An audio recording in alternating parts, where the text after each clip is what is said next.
Reflection में आपका स्वागत है। आज की बार एक बार फिर परमेश्वर की सामर्थ्य के द्वारा और उसके अनुग्रह के द्वारा प्रभु ने यह मौका दिया कि आपके सन्मुख हम लोग परमेश्वर के वचन को लेकर के आए।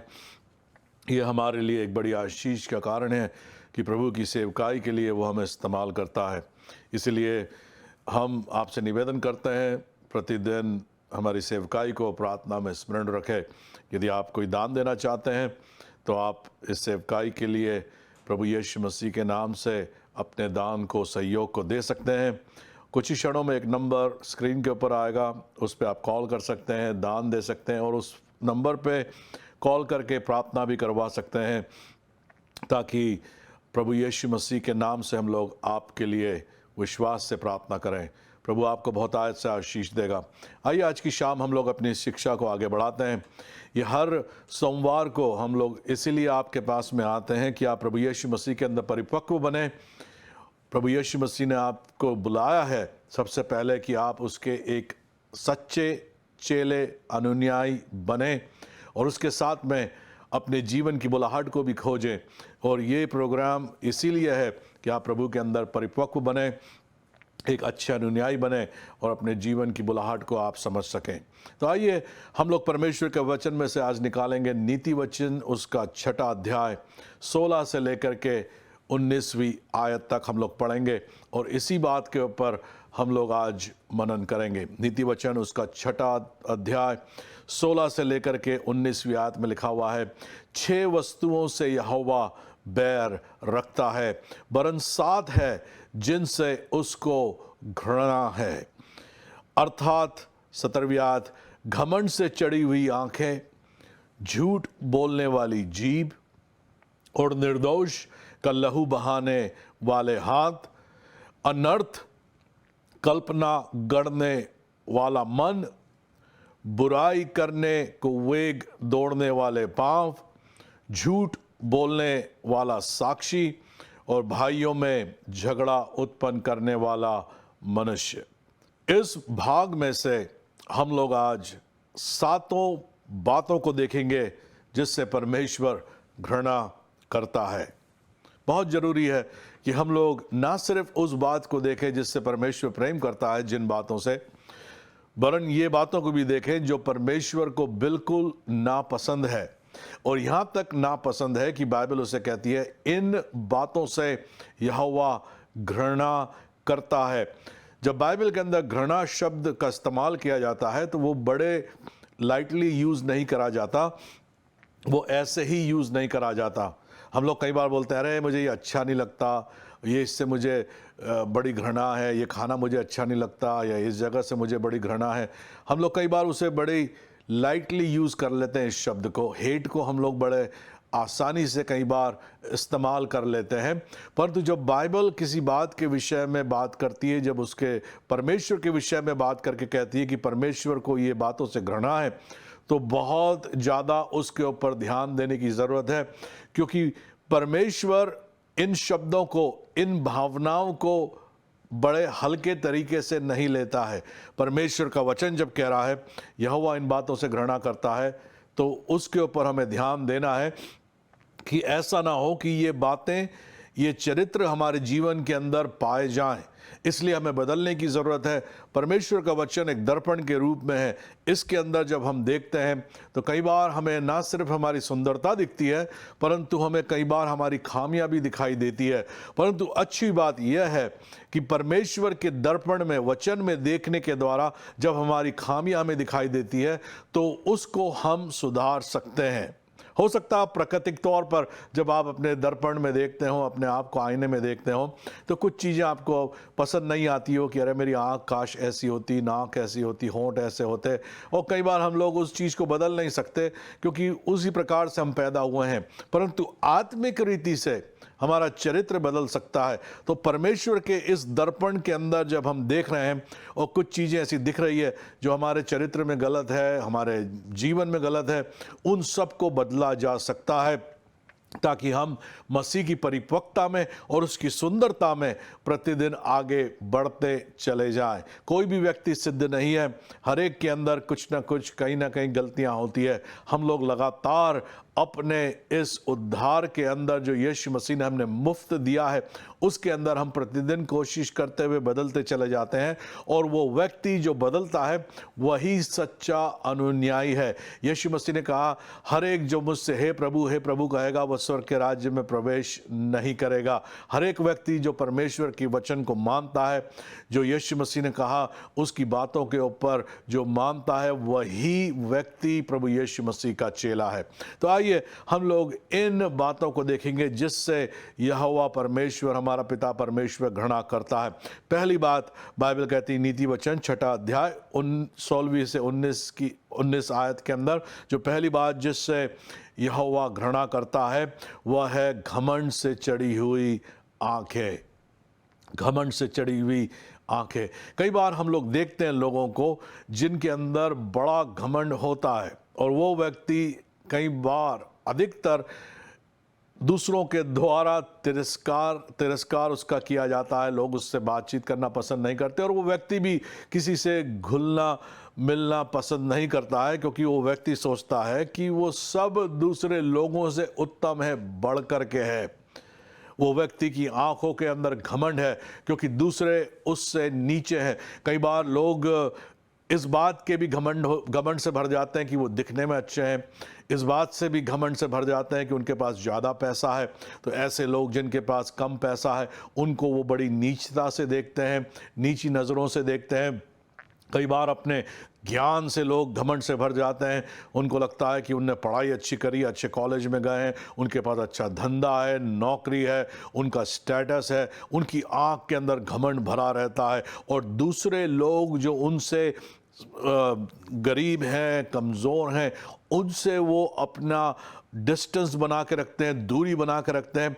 मैंने कई बार ऐसा भी देखा, कई बार कोई गरीब व्यक्ति किसी अमीर व्यक्ति को छू लेता है तो वो जो अमीर व्यक्ति है वो बड़ा घृणा करने लगता है। वो बोलता है, मुझे कैसे छू लिया, मुझसे दूर हो, दूर से बात कर। कई बार लोग जब किसी गरीब को दान देते हैं तो बड़े दूर से वो सिक्के को या पैसे को डाल देते हैं, किसी प्रकार से किसी को छूना नहीं है। ये क्या बात है? ये सब घमंड इंसान के अंदर है, और बाइबल कहती है यदि आप ऐसे व्यक्ति हैं तो आप एक खतरनाक जगह पे खड़े हुए हैं, आपको वहाँ से निकलना है, क्योंकि परमेश्वर घमंड से चढ़ी हुई आँखों से घृणा करता है। बाइबल कहती है फिलिपियों उसका 2 अध्याय उसकी 3 आयत में लिखा हुआ है, विरोध या झूठी बड़ाई के लिए कुछ ना करो। ये सब झूठी, संसार की जितनी बड़ाइयाँ हैं ये क्या है? सब झूठी है। ये आपका स्टेटस, पैसे, कहाँ आप कितनी पढ़ाई करी है, ये सब जाता रहेगा एक दिन।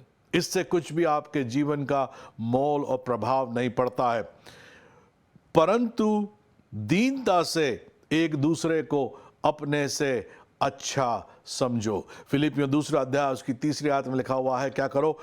झूठी बड़ाई के लिए कुछ ना करो, परंतु दीनता से एक दूसरे को अपने से अच्छा समझो। कई बार हम लोग कलीसिया के अंदर भी ये सोचते हैं, मेरे पास ही सारे वरदान हैं, मैं भविष्यवक्ता हूँ, मैं पास्टर हूँ, मैं प्रचारक हूँ, मुझसे अच्छी कोई दुआ नहीं कर सकता। लोग कंपीट करते हैं एक दूसरे से, और उसके अंदर वो इस जाल के अंदर फंस जाते हैं जहाँ पर घमंड आ जाता है। याद रखिए, शैतान भी उसके हृदय के अंदर घमंड आया, इसलिए जो लूसीफर, जो परमेश्वर का दूत था, वो शैतान बन गया। हमारा चरित्र कैसा हो? फिलिपियों 2 अध्याय 5वीं आयत, 6वीं, 7वीं, 8वीं आयत में लिखा हुआ है, जैसा मसीह यीशु का स्वभाव था वैसा ही तुम्हारा भी स्वभाव हो, जिसने परमेश्वर के स्वरूप में होकर भी परमेश्वर के तुल्य होने को अपने वश में रखने की वस्तु ना समझा, वरन अपने आप को ऐसा शून्य कर दिया कि दास का स्वरूप धारण किया और मनुष्य की समानता में हो गया, और मनुष्य के रूप में प्रकट होकर अपने आप को दीन किया, और यहाँ तक आज्ञाकारी रहा कि मृत्यु, हाँ क्रूस की मृत्यु भी सह ली। बहुत जरूरी है ऐसे दास परमेश्वर के जो अपने आप को अभिषिक्त समझते हैं, उनको इस स्वभाव को ग्रहण करना है, दूसरों को अपने से अच्छा समझना है, और जैसा यीशु मसीह का स्वभाव था वैसा ही हमें भी रखना है। वो परमेश्वर के स्वरूप में होकर के भी परमेश्वर के तुल्य होने को अपने वश में रखने की वस्तु ना समझा, अपने आप को नम्र और दीन किया। दूसरी बात जिससे परमेश्वर घृणा करता है, यहोवा घृणा करता है, वो क्या है? नीति वचन उसके 6 अध्याय के अनुसार झूठ बोलने वाली जीभ। यूहन्ना उसका 8वां अध्याय उसकी 34वीं आयत में लिखा हुआ है, यूहन्ना 8:44 में, तुम अपने पिता शैतान से हो और अपने पिता की लालसा को पूरा करना चाहते हो। वे आरंभ से हत्यारा और सत्य पे स्थिर ना रहा, क्योंकि सत्य उसमें है ही नहीं। जब वो झूठ बोलता है तो अपने स्वभाव से ही बोलता है, क्योंकि वो झूठा है, वरन झूठ का पिता है। शैतान क्या है? झूठा है और झूठ का पिता है। वो अपने स्वभाव से ही झूठ बोलता है। यीशु मसीह कौन है? यीशु मसीह सत्य है और सत्य की गवाही के लिए वो इस संसार में आया है।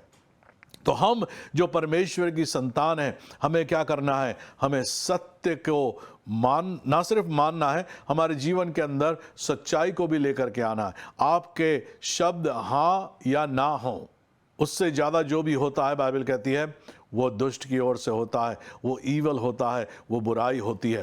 तो हमारे जीवन के अंदर सत्यता बहुत जरूरी है। ऐसी जीभ जो झूठ बोलती है, उससे परमेश्वर घृणा करता है। तो हमें क्या करना है? झूठ बोलना बंद करना है। क्योंकि यदि आप झूठ बोलते हैं, छोटी छोटी बातों में भी झूठ बोलते हैं, कई लोग बस आदती तौर पे ही झूठ बोल देते हैं, जरूरत नहीं होती झूठ बोलने की, फिर भी झूठ निकलता है। वो क्या है? वो चरित्र का दोष है। उनने भी यीशु मसीह की नए जीवन को अपने ऊपर नहीं लिया है, क्योंकि अभी भी वो यदि वो झूठ बोल रहे हैं तो शैतान की संतान है, क्योंकि शैतान झूठा है और झूठों का पिता है।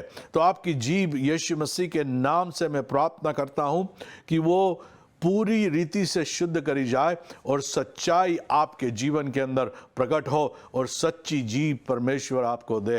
यदि आप कुछ बोलें तो वो सिर्फ सत्य वचन बोलें, ना कि किसी प्रकार की झूठी बात आपके मुंह से निकलने पाए।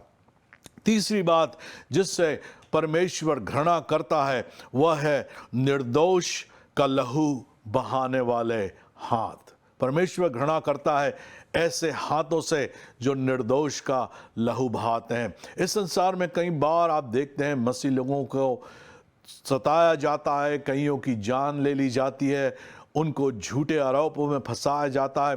मैं आपसे कहना चाहता हूँ, यहोवा परमेश्वर आपके दुखों को, तकलीफ़ों को देखता है। वो अपनी कलीसिया को देखता है जब उसके ऊपर सताव आता है, और ऐसे हाथ जो उसके विरोध में उठते हैं, मसीहों के विरोध में उठते हैं, उसके सेवकों के विरोध में उठते हैं और उनके लहू को बहाने के लिए उठते हैं, परमेश्वर उससे घृणा करता है। अब दूसरी बात, हम जो यीशु मसीह के अनुयायी हैं, हमारे लिए बाइबल में लिखा हुआ है मत्ती उसका 5वां अध्याय 21 से लेकर के 24 तक, कि यदि हम किसी से बैर करते हैं तो वो हमारे लिए क्या है? मानो हम किसी की हत्या कर रहे हैं। और परमेश्वर नहीं चाहता कि हमारे हृदय के अंदर किसी भी प्रकार की बैर हो। मत्ती 5वां अध्याय 21 से लेकर 24 तक लिखा हुआ है, तुम सुन चुके हो कि पूर्व काल में लोगों से कहा गया था कि हत्या ना करना, और जो कोई हत्या करेगा वह कचहरी के दंड के योग्य होगा। परंतु मैं तुमसे कहता हूं, जो कोई अपने भाई पे क्रोध करे वह कचहरी के दंड के योग्य होगा। जो कोई अपने भाई को निकम्मा कहे वो महासभा के दंड के योग्य होगा। और जो कोई कहे अरे मूर्ख, तो वो नरक की आग के दंड के योग्य होगा। ये इसलिए यदि तू अपनी भेंट वेदी पर लाए और वहाँ तू स्मरण करे कि तेरे भाई के मन में तेरी ओर से कुछ विरोध है, तो अपनी भेंट वहीं वेदी के सामने छोड़ दे और जाकर पहले अपने भाई से मेल मिलाप कर, तब आकर अपनी भेंट चढ़ा। तो हम विश्वासियों के लिए हर एक प्रकार की घृणा, हर एक प्रकार का विरोध अपने भाइयों से, अपने विश्वासी बहनों से दूर रखना है, क्योंकि वह हम जो चेले हैं यीशु मसीह के लिए, परमेश्वर की ओर से वो मानो हम हत्यारे हो जाते हैं। तो इन बातों के लिए हमें इन सब बातों से दूर रहना है। चौथी बात जिससे परमेश्वर घृणा करता है वह है यह है अनर्थ कल्पना गढ़ने वाला मन। अनर्थ कल्पना, यदि आप कोई भी व्यक्ति जो ऐसी कल्पना करता है कि लोगों के वो अनर्थ कर दे, किसी के साथ में बड़ी दुष्टता करे, ऐसे मन से परमेश्वर क्या करता है? घृणा करता है। एक ऐसा हृदय जो दुष्टता के कामों को, उसकी स्कीम्स को, योजना को बनाता है, दुष्टता बुराई करने की योजना बनाता है, ऐसे हृदय से परमेश्वर घृणा करता है। उसके लिए बहुत जरूरी है, जब आपके पास समय होगा तो दूसरा शमूएल उसका 11वां अध्याय को आप पढ़ें। वहां पर आप पाएंगे कैसे दाऊद ने परमेश्वर के विरोध में पाप किया। वहां पर आप 3 चरित्र को देखते हैं, दाऊद को और हित्ती उरिय्याह को और उसकी पत्नी बैतशेबा को। और कैसे दाऊद ने बैतशेबा के साथ में व्यभिचार किया और उसके बाद बैतशेबा के पति उरिय्याह को उसने युद्ध में मरवा डाला। उसके दूसरा शमूएल उसके 11वें अध्याय के अंदर आप देखते हैं किस बात के विषय में परमेश्वर कह रहा है कि अनर्थ कल्पना गढ़ने वाला मन। जब दाऊद के व्यभिचार के द्वारा बैतशेबा गर्भवती हुई तो दाऊद ने क्या करा? एक स्कीम बनाई, एक ऐसी रचना गढ़ी, उसने ऐसी योजना बनाई जिसके द्वारा उरिय्याह जो परमेश्वर का विश्वास योग्य, इज़राइल का विश्वास योग्य और दाऊद का विश्वास योग्य सेवक था, उसको दाऊद ने युद्ध जहां सबसे ज्यादा हो रहा था उस जगह पे पहुंचा दिया और उरिय्याह वहां पर मारा गया। और उसके बाद आप देखते हैं दाऊद के ऊपर भी दंड आया, इज़राइल के ऊपर भी दंड आया और परमेश्वर ने क्षमा जरूर करा, परंतु वहां पर आप देखते हैं एक मनुष्य का हृदय। एक समय वो परमेश्वर से इतना प्रेम कर रहा है दाऊद, प्रतिदिन उसकी उपासना करता है, और दूसरी तरफ वो उसके हृदय के अंदर इतनी गलत चीज़ें हो रही है, इतनी कड़वाहट है, इतनी बुराइयां हैं और वो दिखाई देती है। इसीलिए हमें ध्यान रखना, हमारे हृदय को बचा के रखना है, उसको सुरक्षित रखना है कि ऐसा ना हो कि ये हृदय, हमारा मन जो परमेश्वर ने दिया है, ये करप्ट हो जाए, इसके अंदर शैतान अपने बीज को डाल दे।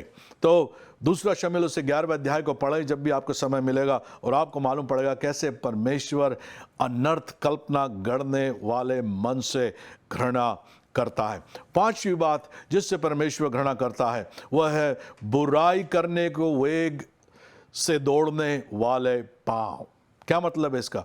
ऐसे लोग जो बुराई करने के लिए हमेशा तत्पर रहते हैं। यदि एक शब्द शुरू हुआ बुराई का, वो अचानक से उस कॉन्वर्सेशन के अंदर, उस जो बात चल रही है उसके अंदर घुस जाएंगे और अधिक से अधिक बुराइयां और हर एक प्रकार की जो फिल्थ होती है, हर एक प्रकार की जो गंदगी होती है, उसको उठा करके लेकर के आते हैं और उसको अनकवर कर देते हैं।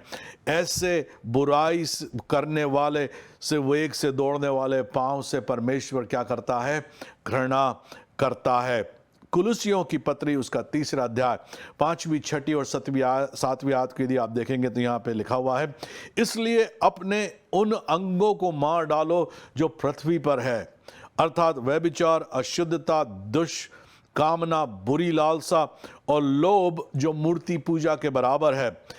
इसी के कारण परमेश्वर का प्रकोप आज्ञा ना मानने वालों पर पड़ता है।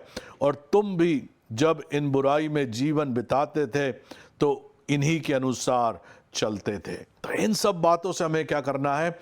इनको मानो हमें मार डालना है, क्योंकि यही अंग, पैर, ये फिगरेटिवली वचन आपसे कह रहा है, आपके ऐसे पैर जो तेज गति से बुराई करने के लिए दौड़ते हैं, बाइबल कहती है उन्हें मार डालो, हटा दो अपने जीवन से। क्यों? क्योंकि परमेश्वर ऐसे लोगों से घृणा करता है, ऐसे पांव से, ऐसे विचारों से जो हमेशा बुराई करने के लिए वेग से दौड़ते हैं, उनसे परमेश्वर घृणा करता है। 6ठी बात जिस बात से यहोवा परमेश्वर घृणा करता वो यह है झूठ बोलने वाला साक्षी। झूठ बोलने वाला साक्षी।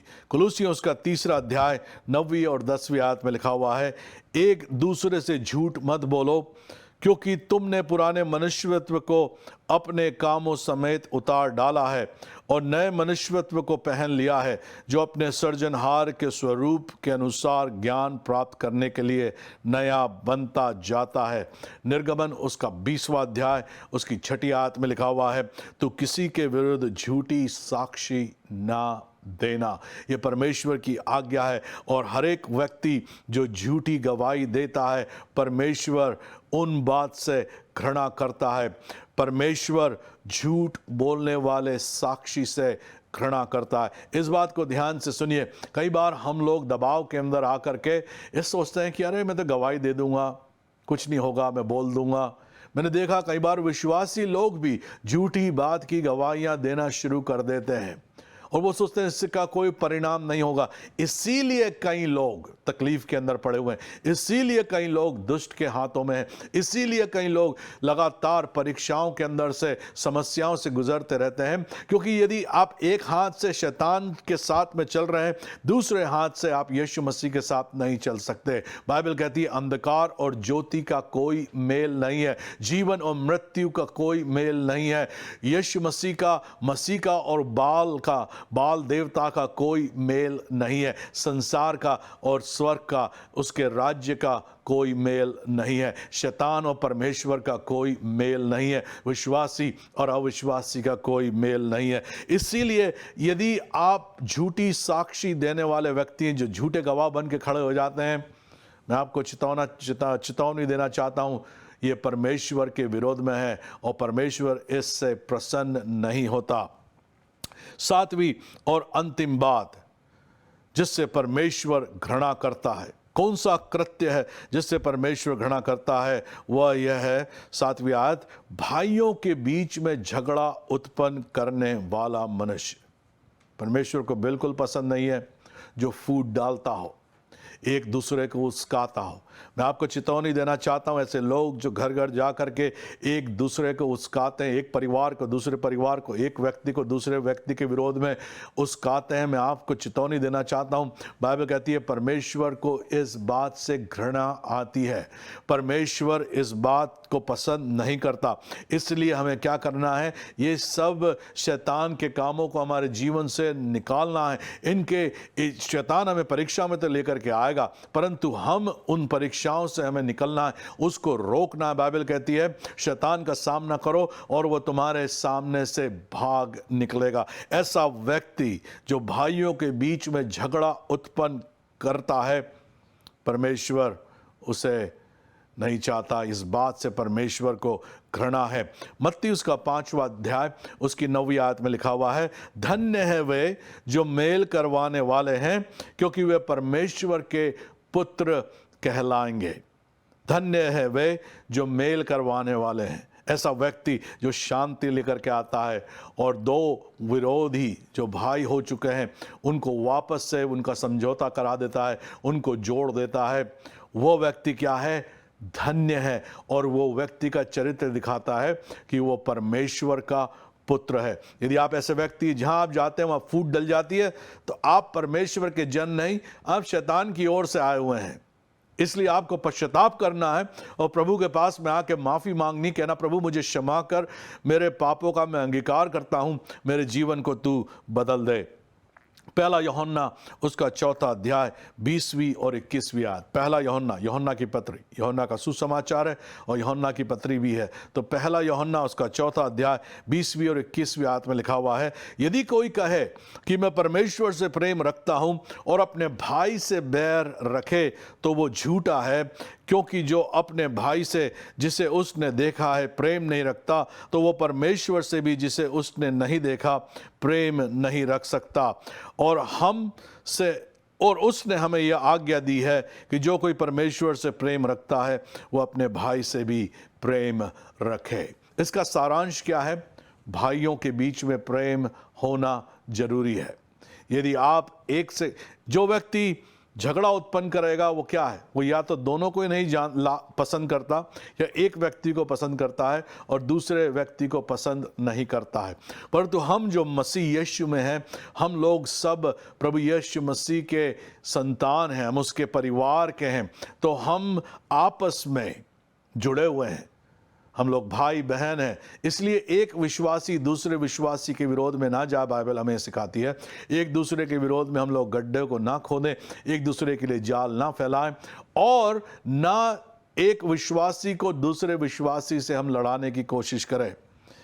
आपस में भाइयों के बीच में झगड़ा ना उत्पन्न करें, क्योंकि हमको परमेश्वर ने क्या दी है? मेल मिलाप की आत्मा दी है। परमेश्वर ने हमें ऐसा अनुग्रह दिया है कि हम मनुष्य को भी आपस में मिलाएं, हमारे भाई बहनों को आपस में हम लोग एकता की ओर लेकर के आएं, ना कि उनके अंदर डिवीजन को लेकर के आएं। तो ये बहुत जरूरी है, क्योंकि इसी के द्वारा हम परमेश्वर के पुत्र कहलाएंगे, और ना सिर्फ हम पुत्र कहलाएंगे, हम आशीषित भी होंगे। बाइबल कहती है धन्य है वे जो मेल करवाने वाले हैं, क्योंकि वे परमेश्वर के पुत्र कहलाएंगे। तो एक बार फिर इस बात को ध्यान से सुनिए। नीति वचन उसका 6 अध्याय 16 से 19वीं आयत में यहाँ पे लिखा हुआ है, 6 वस्तुओं से यहोवा बैर रखता है, वरन 7 है जिससे उसको घृणा है, अर्थात घमंड से चढ़ी हुई आंखें, झूठ बोलने वाली जीभ, निर्दोष का लहू बहाने वाला हाथ, अनर्थ कल्पना गढ़ने वाला मन, बुराई को वेग से दौड़ने वाले पांव, झूठ बोलने वाला साक्षी, और भाइयों के बीच में झगड़ा उत्पन्न करने वाला मनुष्य।